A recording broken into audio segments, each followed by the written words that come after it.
Spathodea, Kifabakazi. This tree is planted extensively as an ornamental tree throughout the tropics and is much appreciated for its very showy reddish-orange or crimson, rarely yellow, campanulate flowers.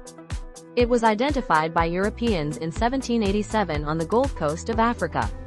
It is known as the fountain tree, Uganda flame tree, and grows up to 35 meters.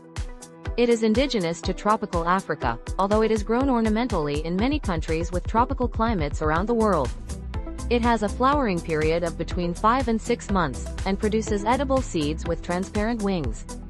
It is used as a boundary fence and living hedge, and the flowers yield a dye that varies in shades but can be used to dye silk. It is called the squirt tree because the flower buds contain a watery liquid which children utilize by piercing the buds and using them as water pistols. The timber from the tree is soft and used to make carvings and drums. Many peasants have mastered the art of getting medicine out of wild plants.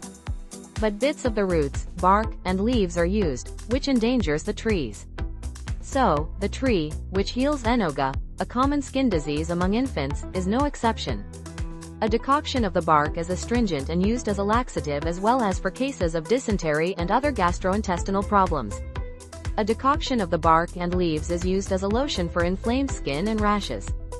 The flowers can be applied directly onto wounds, as can the bruised leaves, which have mild pain-killing and anti-inflammatory properties.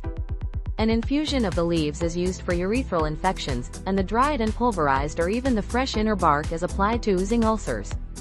The tree also has UV-absorbing properties and could be utilized as a cheap sunscreen.